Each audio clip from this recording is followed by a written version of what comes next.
The city had its own kind of silence, not the peaceful kind, but the kind that hums beneath traffic lights and half-heard conversations. It was the silence Aaron had learned to live with. Every morning, he sat in the same corner of Harper's Cafe, near the window where the morning light hit the table just right. He'd order black coffee, no sugar, no milk, and pretend to write. The truth was, he mostly watched people. The cafe was beneath an old apartment block, one of those faded buildings with chipped paint and ivy that refused to die. And every morning, at exactly 8:15, she appeared. Mira. She didn't belong to the chaos of the city. She moved through it like a soft memory that refused to fade. Always the same, a light beige coat, a book in her hand, and hair that looked like it had learned to live with the wind. She'd walk in, nod politely at the barista, and sit at the table beside the window, one table away from his, never looking up long enough to invite conversation. Still, Aaron found himself waiting for that moment. The sound of her heels on the tiled floor, the way she always tucked her hair behind her ear before opening her book. It became part of his morning rhythm. Coffee, page, her. It started small. One morning, the cafe was crowded.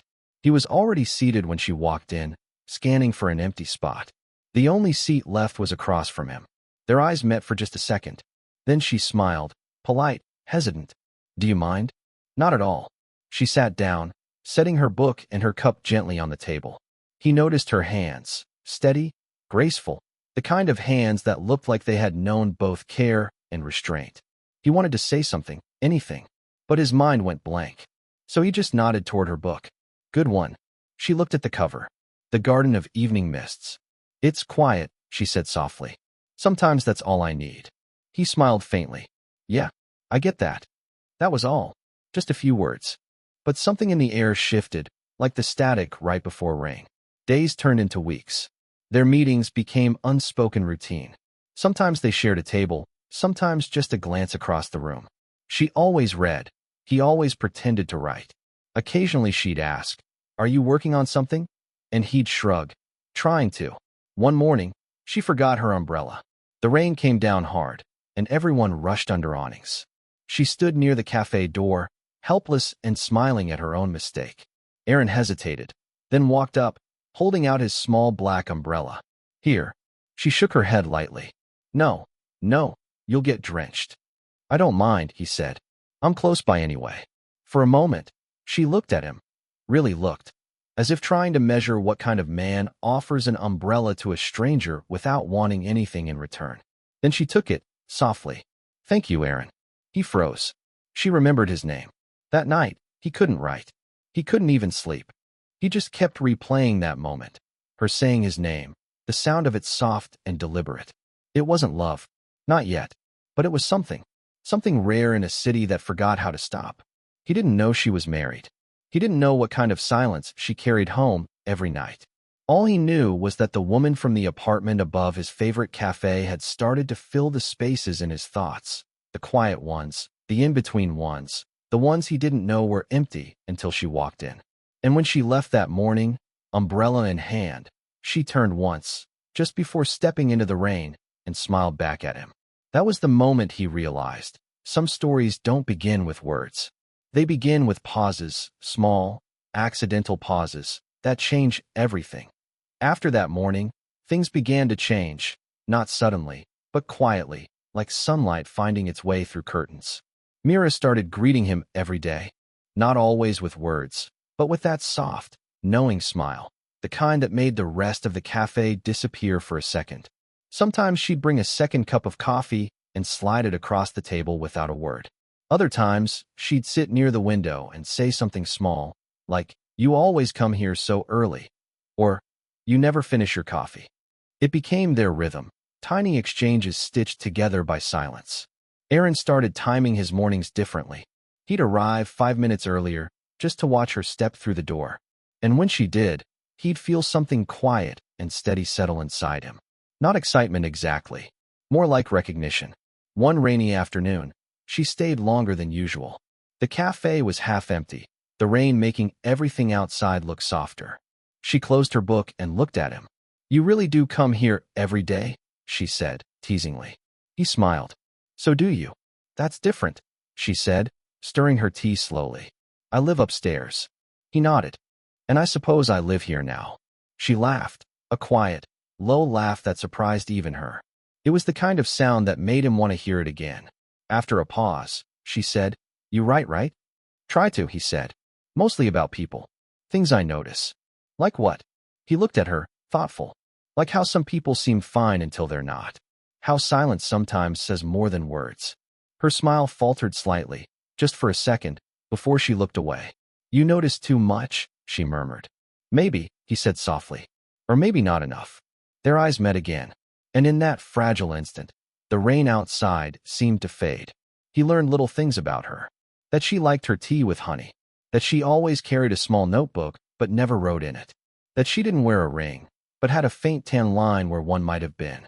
She learned about him too. That he'd moved to the city 2 years ago. That he didn't like noise, but lived next to a busy street. That his parents thought he should get a real job.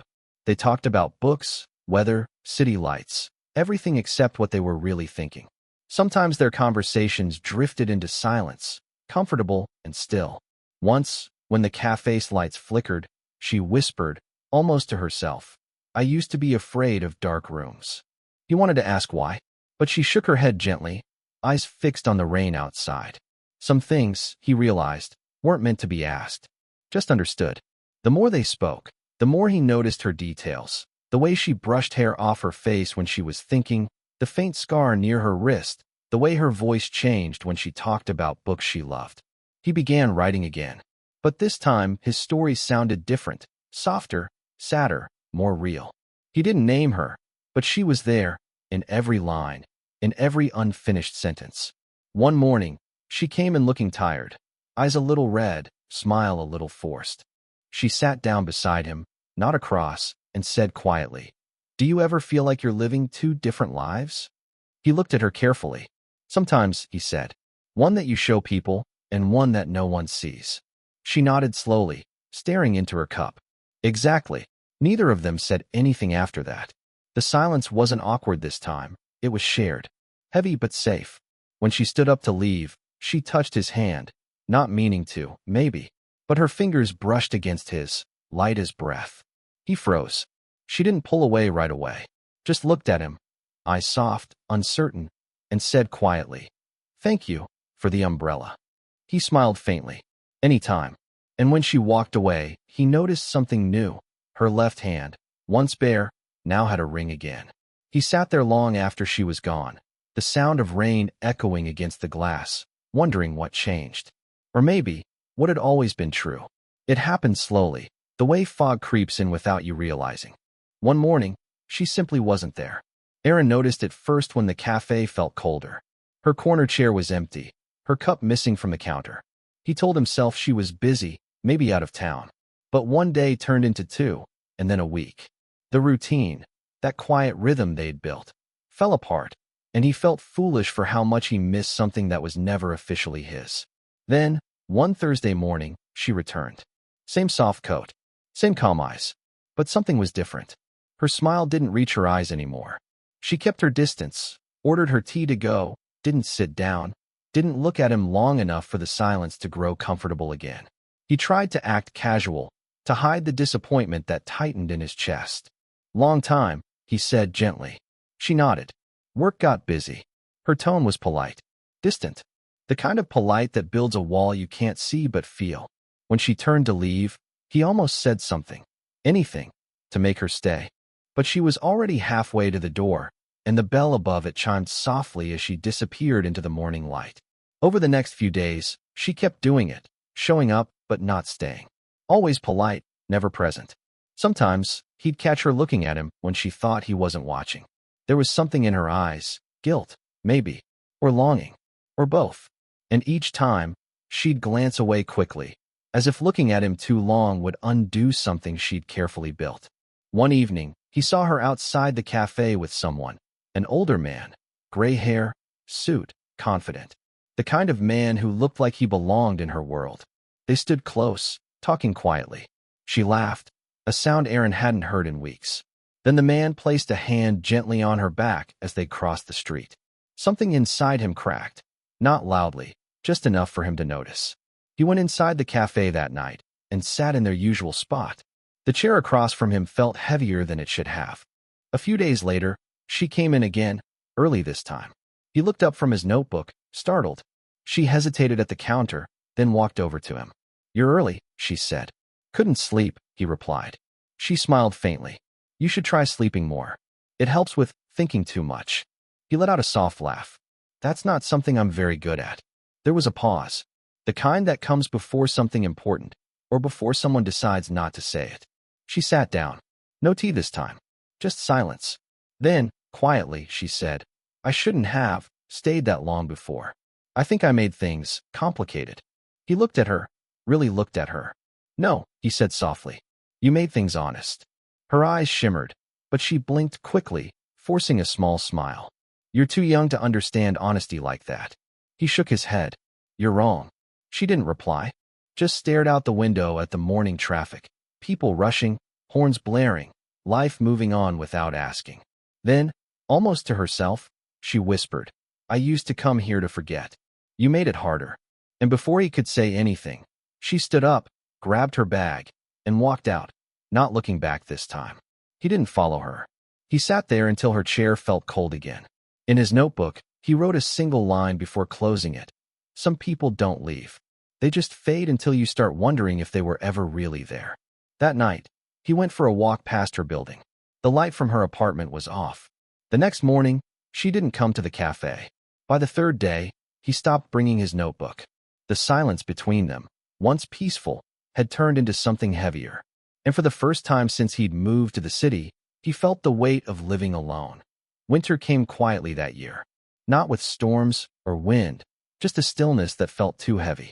Aaron hadn't seen her in almost a month. The cafe had changed its decor to fairy lights and cinnamon candles, and he'd stopped sitting in their corner. It felt wrong now, like keeping a seat for someone who'd already said goodbye. He told himself he was fine. He kept working, met friends when they asked, even started jogging in the mornings. But there were moments, quiet ones, when her absence pressed in like cold air through a window crack. At 8:47 a.m., the time she used to walk in, he'd glance at the door without meaning to. Every time, it was someone else. Every time, it stung just a little. Then one late afternoon, as the city sunk under a gray sky, he saw her again. Not in the cafe. Outside. She was walking along the riverside. Same coat, same quiet grace, but something had changed. She looked thinner, slower. Her hair was tied up like she'd stopped caring how it fell. He almost called out her name. But something about the way she carried herself, guarded, far away, made him stop. So he followed, at a distance. Not stalking, just walking the same path. They both stopped at the same bench by the water, the one she'd once said looked like it belonged in an old film. She sat, pulled out a small paper bag, fed the pigeons like she used to. He stayed behind, watching. She didn't notice him, or maybe she did and pretended not to. When she finally stood up, she glanced at the reflection in the glass railing. Their eyes met for a second. Just a second. And she smiled. Soft. Sad. Then walked away. That night, he couldn't stop thinking about that smile. It wasn't an invitation. It was a memory. The next morning, he found himself walking toward the cafe again, half hoping, half dreading. She wasn't there. But the barista handed him something with his black coffee, a folded note. "You still take your coffee too bitter." He stared at it for a long time, smiling despite the ache in his chest. It wasn't much, but it was enough to remind him she still thought about him, even from a distance. Weeks passed. Sometimes, they'd see each other by accident, at the market, near the park, once at a bookstore. Always short exchanges. Always polite. Always pretending. "Hi. Hey. You've been okay?" "Yeah. You. Busy." They never said what they wanted to. But there was something unspoken in the way her eyes lingered, the way her hand hesitated when he handed her change, the way she'd tuck her hair behind her ear when she didn't know what to say. And he'd wonder, did she miss him too? Or was he just a quiet mistake she was trying to forget? One rainy evening, he saw her again, standing outside the cafe, drenched but calm. No umbrella, just watching the rain hit the streetlights. He walked up quietly and held his jacket over her head. "You'll catch a cold," he said softly. She looked at him, that same half smile, tired but kind. "I already have one," she said, almost teasing. Then after a pause, "You shouldn't be here. Neither should you." That made her laugh, softly. For a second, it felt like before, until she took a small step back. "I'm moving," she said finally. "New job, different part of town." The words hit harder than he expected. He nodded, pretending it didn't matter. "That's good. New start." She looked away. "It's not about starting over. It's about stopping before I ruin something that was good." Before he could ask what she meant, a car horn sounded, someone waiting for her. She looked back once, rain in her hair, lips trembling just a little. Then she said the last thing he expected. "You were a good thing, Aaron. Don't let that make you sad." And she left. He stood there until her car disappeared into the blur of headlights. That night, he didn't write anything. Didn't think, didn't move.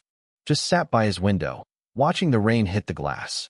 And for the first time, he let himself admit she had never really belonged to him. But somehow, she had taken the quietest parts of his life with her. It had been 3 months since she left. The cafe felt smaller now, like the walls had closed in around him. Aaron came less often, and when he did, he sat facing away from the door, not to forget her, but because he couldn't take the disappointment anymore.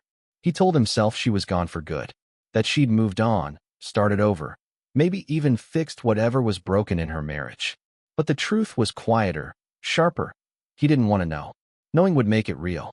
Then one morning, she returned. It was so ordinary, it almost didn't feel real. He looked up from his laptop and saw her, standing at the counter, hair shorter, skin pale, wearing a cream scarf that made her look softer somehow. She was smiling politely at the barista, but when her eyes found him, the smile faltered.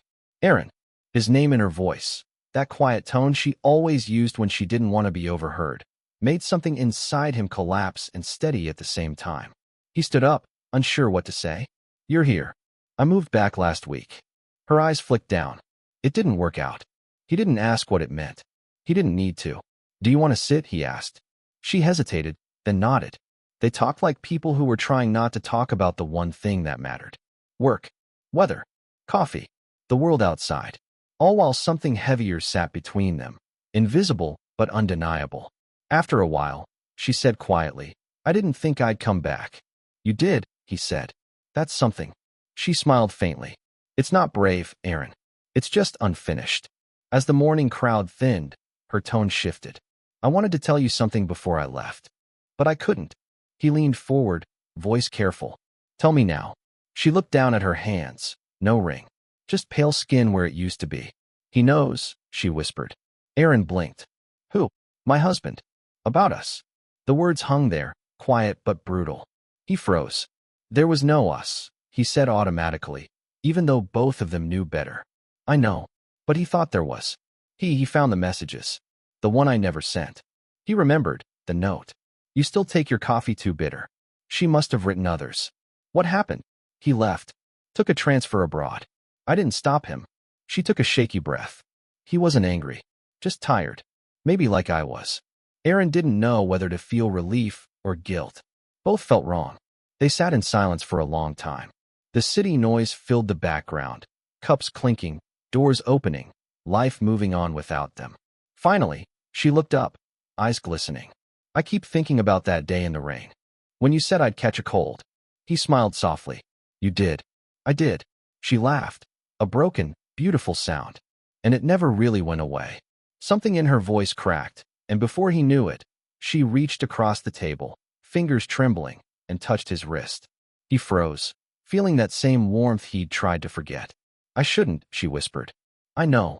But neither of them moved. Then her phone buzzed. She looked at it, sighed, and withdrew her hand. "It's my daughter," she said softly.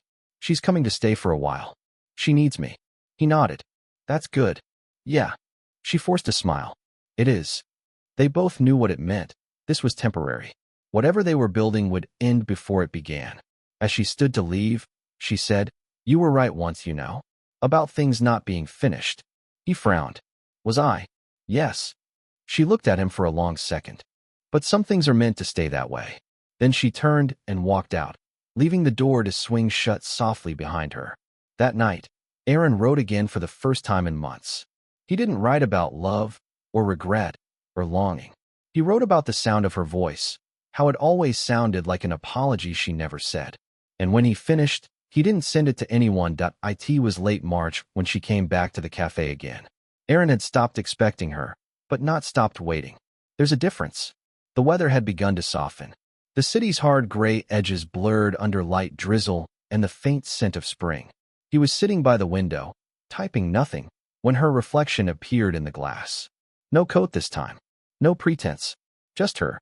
He turned slowly. Hey. Hey, she said, her voice small. Can I sit? He nodded. You never have to ask. But she did anyway.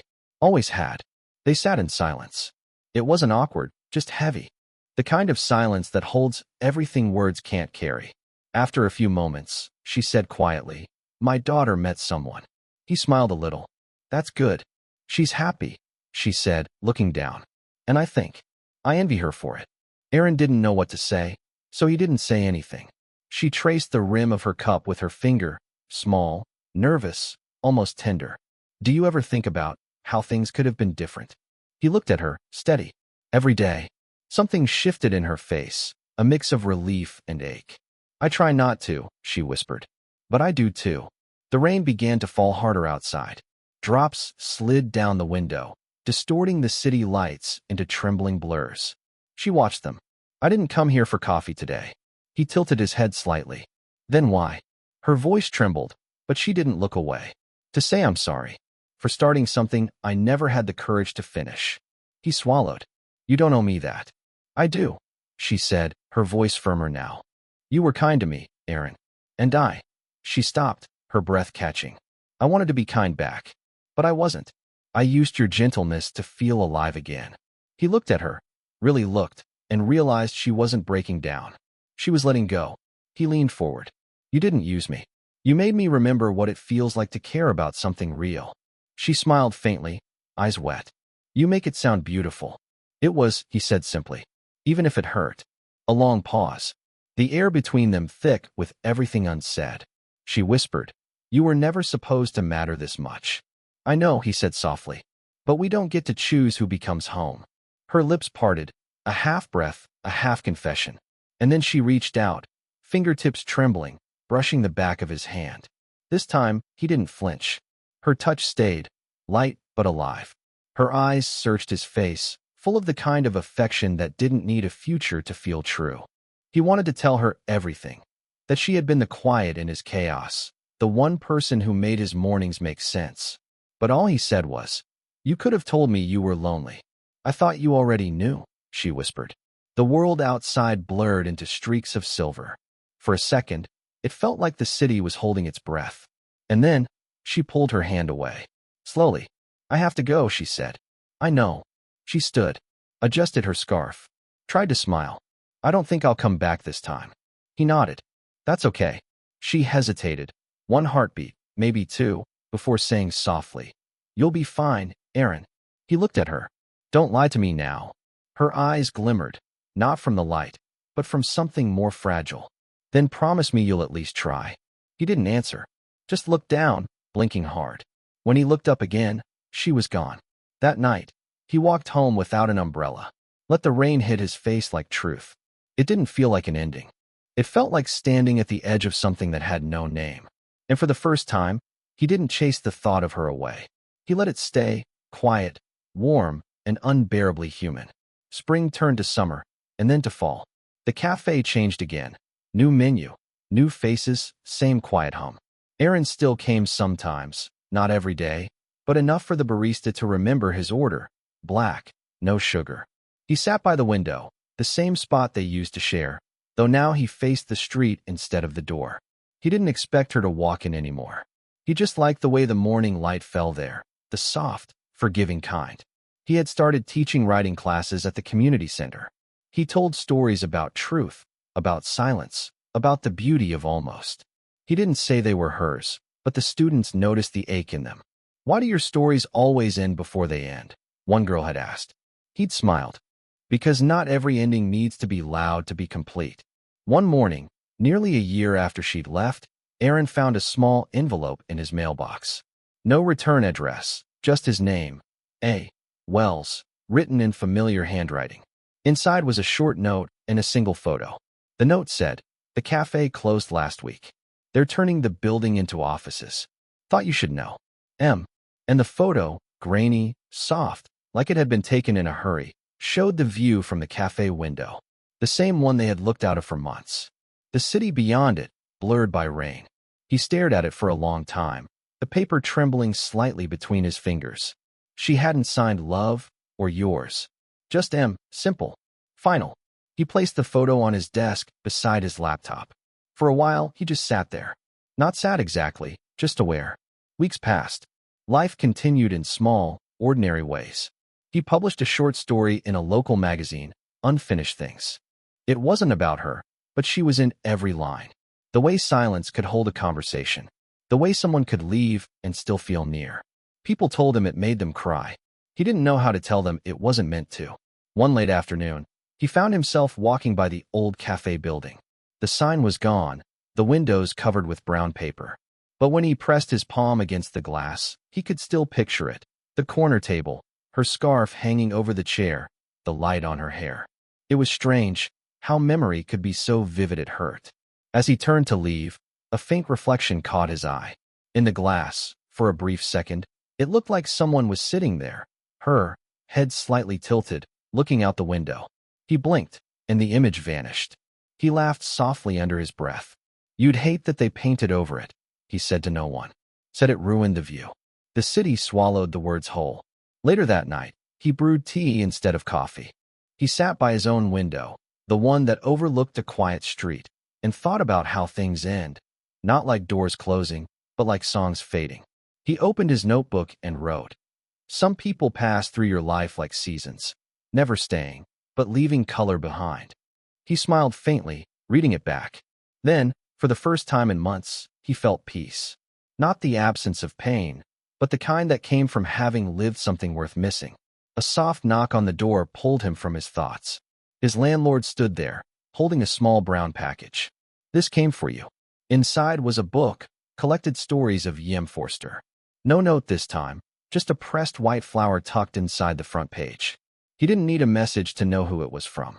He smiled, eyes wet, whispering, "You still remember." He placed the flower between the pages of Unfinished Things, then turned off the light and let the quiet fill the room. The next morning, he sat by the same window, watching the city wake up. The world felt gentler somehow, softer at the edges.